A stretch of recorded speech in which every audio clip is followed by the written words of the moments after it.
और सिचुएशन जो है वो हम आगाज़ कर लेते हैं। घोटकी का जो इंसिडेंट हुआ इंतहाई अफसोसनाक, और उसके करीब 2 मुसाफिर ट्रेनों के अंदर तसादुम हुआ है। लगातार इस तरह के वाक़यात हो रहे हैं। छोटे बड़े वाक़यात 400 से बढ़ चुके हैं पाकिस्तान तहरीक इंसाफ के दौरे हुकूमत में, और बहुत सारे लोग इसमें जाँ बहक हुए हैं। सैकड़ों लोग ज़ख्मी हुए हैं, शदीद ज़ख्मी हुए हैं। अभी जो हालिया वाक़या है इसके अंदर अब तक की इतला के मुताबिक कुछ 43 लोग थोड़ी देर पहले तक जो इतला आ रही थी उसमें शदीद जो उसमें जाँ बहक हो गए हैं, और 100 से ज़्यादा लोग जो हैं वो ज़ख्मी हुए हैं। और एक रिपोर्ट ऐसी भी आई है कि बोगी नंबर 10 जो थी एक ट्रेन की मिल्लत एक्सप्रेस की, उस पर कुछ जो एक कनेक्टर लगा हुआ था या उसके अंदर एक पुर्जा था वो ख़राब था, और उसको जुगाड़ लगा के ठीक किया गया। तो ऐसी सूरत हाल में ट्रेन कैसे चलेगी? लगातार पाकिस्तान की ट्रेन को जो 18वीं 19वीं सदी वाली टेक्नोलॉजी है उसको अभी तक पाकिस्तान में इस्तेमाल किया जा रहा है। उसको रफ्तार से भगाने की कोशिश की जाती है, और अक्सर हादसात होते हैं। ये हादसात बढ़ते चले जा रहे हैं। दुनिया भर में ट्रेनें कंप्यूटराइज हो रही हैं, सिस्टम जदीद हो रहे हैं, सारी चीज़ें खुदकार होती चली जा रही हैं, लेकिन पाकिस्तान ऐसा नहीं कर पा रहा क्योंकि इसके लिए बहुत बड़ा सरमाया दरकार है। लेकिन भारत ने भी अपनी ट्रेन को चला कर दिखाया है। भारत की ट्रेन बहुत जदीद नहीं है, लेकिन फिर भी वो उनकी ज़रूरियात को पूरा करती है। वहाँ चेक एंड बैलेंस को उन्होंने बेहतर किया है, और वक्त के साथ साथ उसको जितनी इंप्रूवमेंट चाहिए थी उतनी इंप्रूवमेंट दी है। तो पाकिस्तान मौजूदा वसाइल के अंदर रहते हुए भी हादसात से अवॉइड कर सकता है, हादसात से बच सकता है, और इसी ट्रेन को मज़ीद महफूज बनाया जा सकता है। इन्हीं पटरियों के ऊपर अगर मजबूरी है तो बेहतर सफ़र किया जा सकता है, लेकिन उसके लिए पूरा एक मैकेनिज़्म बनाना पड़ेगा, इसमें इस्लाहात लानी पड़ेगी और बहुत सारी चीज़ों को बेहतर करना पड़ेगा। लेकिन जो दिखाई दे रहा है वो ऐसा नहीं है। एक हादसा होता है, उसके बाद एक इंक्वायरी लगाई जाती है, और अक्सर ये इंक्वायरी वज़ीर-ए-आज़म पाकिस्तान जो भी उस वक्त का होता है वही ऑर्डर करता है। उस इंक्वायरी की एक रिपोर्ट आती है, लेकिन बाद में फिर उससे मिलता जुलता एक और हादसा हो जाता है। हर इंक्वायरी का पहला मकसद ये होना चाहिए कि आइंदा इस तरह का वाक़या नहीं होगा, लेकिन ये वाक़यात बार बार और तसलसल के साथ बदकिस्मती से होते चले जा रहे हैं। क्या आइंदा कोई वाक़या नहीं होगा, इसकी कोई गारंटी दी जा सकती है? और क्या इस वाक़े को भी ख्वाजा साद रफ़ीक के खाते में डाला जा सकता है, या इस बात की खुशी मनाई जा सकती है कि ये इस साल का पहला हादसा है? तो इन चीज़ों पे हमें बात करनी है, और साथ ही साथ बैनुल-अक़वामी इदारों की रिपोर्टें आ रही हैं पाकिस्तान के बारे में, और बैनुल-अक़वामी जरीदे क्या लिख रहे हैं, फोर्ब्स ने क्या लिखा है, उसके अलावा जो मूडीज़ की रिपोर्ट है वो क्या कह रही है। ये सारी चीज़ें पाकिस्तान के मुस्बत माशी इंडिकेटर्स का जो है वो अलामत हैं, और वो बता रही हैं कि पाकिस्तान दानिशमंदी के साथ मईशत को बेहतर कर रहा है, लेकिन अपोजिशन इसको तस्लीम नहीं कर रही, और हुकूमत जो है वो इसके ऊपर ढिंडोरा पीट रही है, क्योंकि आम आदमी को अभी तक रिलीफ नहीं मिला। लिहाजा अपोजिशन के पास ये जवाब मौजूद है कि अगर आपकी इकॉनमी बेहतर हो रही है तो पाकिस्तान के आम आदमी को उसका पता क्यों नहीं चल रहा। ये सवाल भी आज के प्रोग्राम में रखेंगे। हमारे साथ जो मेहमान मौजूद हैं तारुफ करवाएं, फिर बातचीत शुरू करते हैं। फिरदौस शमीम नकवी साहब हैं पाकिस्तान तहरीक इंसाफ से, बहुत शुक्रिया सर आपका ज्वाइन करने के लिए। अब्दुल कादर मंदोखेल साहब पाकिस्तान पीपल्स पार्टी से, बहुत शुक्रिया आपका ज्वाइन करने के लिए। मायजा हमीद साहब हमारे साथ मौजूद है मेंबर कौमी असेंबली PMLN से, बहुत शुक्रिया मायजा आपका भी हमारे साथ शामिल होने के लिए। पहले जो साद रफ़ीक साहब ने कहा इस इंसिडेंट के बाद, क्योंकि उन पर डाला गया, फवाद चौधरी साहब का एक ट्वीट था, उन्होंने कहा कि ख्वाजा साद रफ़ीक की जो सज़ा है वो मौजूदा मिनिस्टर को क्यों दी जाए। उन्होंने उनके कहने का मतलब ये था कि साद रफ़ीक साहब की जिम्मेदारी है। तो साद रफ़ीक साहब ने आज क्या कहा, ज़रा वो सुन लें आप। तब्दीली सरकार का जो फ्रॉड हुआ है ये पाकिस्तान की सियासी तारीख का सबसे बड़ा फ्रॉड है। अगर हुकूमत मिल ही गई थी तो आपको कुछ करके दिखाना था। कंपनी मुकम्मल तौर पे फेल हो चुकी है, और अब उस नाकामी का सिर्फ नोटिफिकेशन बाकी है। मेरे दौर में 18 अरब पे मुझे रेलवे मिली थी, 50 बिलियन अर्निंग पे, प्रॉफिट नहीं अर्निंग पे मैंने क्लोज की थी। आपने 50 से कहाँ पहुँचाया? आपने तो तरक्याती बजट पे तकरीबन 65% कट लगाया। दुनिया का बेस्ट ट्रैक भी अगर आप मेंटेन नहीं करेंगे तो वो खराब होगा, क्योंकि ट्रेन चलती है उस पर। आपको रेलवे के अफसरों ने लिख लिख के तरले किए आपके कि हमें पैसे दें, हमने मेंटेन करना है। वो पैसे किधर गए हैं भाई?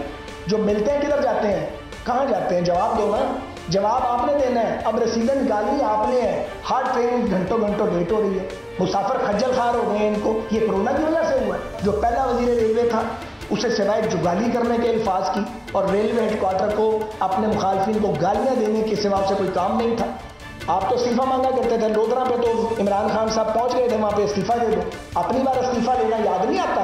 अपनी बार अगर इन्वेस्टिगेशन करनी है जहांगीर तरीन की तो वो अली जफर साहब करेंगे, हमारी बारी है तो वो नैब के पास जाएगी। ये हैं दो पाकिस्तान, एक नहीं दो पाकिस्तान आपने बनाए हैं। जिसका कहा था कि वो सिलेंडर के जरिए तब्लीगी जमात के लोगों की शहादत हुई है, पता लगे सच क्या है। अगर हिम्मत है हुकूमत में तो कराए इसकी जुडिशियल इंक्वायरी, इस हादसे की भी और पिछले की भी। दूध का दूध और पानी का पानी सामने आ जाएगा। जी नाज़रीन, आपने साद रफीक साहब को सुना। फिरदौस मीर मक्की साहब, अपनी दफ़ा इस्तीफ़ा देना याद नहीं आता, ये जुमला जवाब मांग रहा है। देखिए, बात ये है कि जवाब तो मैं बहुत सारे इनके जो बातें कही हैं उस पर दे सकता हूँ। जिन जिन चीज़ों का इन्हीं जिक्र किया है वो खुद अगर अपने दामन में झांक के देंगे कि किसने क्या हिसाब दिया और कब नहीं दिया, इनको पता चल जाएगा इनके लीडरान ने कौन से हिसाब दिए थे या नहीं दिए थे। लेकिन आज पहली बात यह होनी चाहिए कि सानिया अफसोसनाक है। हम जो लोग इससे मुतासर हुए हैं हम उनके साथ इज़हार हमदर्दी भी करते हैं, और जो लोग इस दुनिया से चले गए हैं उनके लिए दुआ करते हैं कि अल्लाह मियाँ उनको अच्छे दर्जात दे। बात अपनी जगह दुरुस्त है, लेकिन ये भी देखिए कि रेलवे का निज़ाम कब से चल रहा है, किस हालात में चल रहा है, किस हुकूमत ने इसके लिए कोई लॉन्ग टर्म प्लान दिया या नहीं दिया। इस वक्त ये बात तय हो चुकी है कि ये जो निज़ाम है इसको हमने चलाना है और ML1 से रिप्लेस करना है। यानी इस निज़ाम की बेहतरी के लिए उतने पैसे लगने चाहिए कि निज़ाम ये सेफली लोगों को चलाता रहे, पहुंचाता रहे मंजिल तक, और जब तक ML1 नहीं बन जाती। ML1 का सिलसिला 2017 में अप्रूव हुआ था और उम्मीद यही थी अगर कोविड का सिलसिला नहीं होता कि 2019-20 के अंदर शुरू हो जाएगा। अभी भी ML1 का एक सेक्शन जो कि कराची पैकेज के अंदर है, उसकी उम्मीद यह है कि ये हुकूमत अपनी रिसोर्सेज के साथ कराची से लेके पिपरी तक यानी जुल्फ़िकाराबाद से कुछ आगे तक ये अपने पैसों से शुरू कर देगी। इससे कि जो पैसा भी आप रेलवे की इस ट्रैक पे लगाएंगे, जैसे ही ML1 बनेगी वो सारा आपको समझें कि राइट ऑफ करना पड़ेगा। इससे कि टेक्नोलॉजी डिफरेंट है, जो उसके ऊपर ट्रेनें चलनी है वो मुख्तलिफ हैं, उसके मसाइल डिफरेंट है, उसकी स्पीड डिफरेंट ट्रैक डल रहे हैं, उसकी हर चीज़ डिफरेंट है। तो ये सेक्शन जो है वो सेक्शन बाय सेक्शन होता जाएगा, लेकिन इसलिए इसके लिए बड़ा केयरफुल प्लानिंग और ट्रांसफॉर्मेशन को बड़ा केयरफुली लेके चलना है।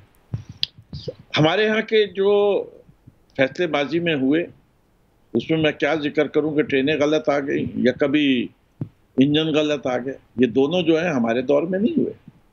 ये रेलवे की कहानियां हैं जो 1998 से आती रही। कभी जो इंजन आए वो 40 इंजन फेल हो गए, और जो कोचेज आई वो प्लेटफॉर्म से नीचे थी और प्लेटफॉर्म ऊपर था। जो खरीदने गए उनको कोई सजा नहीं हुई।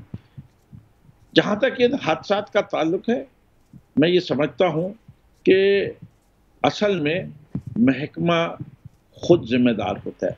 जो ऑर्गेनाइजेशन है वो प्राइमरी रिस्पॉन्सिबिलिटी उसी की होती है। वजीर आते जाते रहते, वजीरों के पास पॉलिसी मेकिंग है और मॉरल अथॉरिटी है। और मैं ये समझता हूँ कि मॉरल रिस्पॉन्सिबिलिटी के लिए ये बुरी सूरत हाल नहीं होगी कि पाकिस्तान में ये ट्रेंड आए कि जब कोई हादसा हो तो उसकी मॉरल रिस्पॉन्सिबिलिटी लेके वजीर को रिज़ाइन कर देना चाहिए। वजीर आज़म उसके इस्तीफे को कबूल करें या नहीं करें वो वजीर आज़म का स्वाधीन है।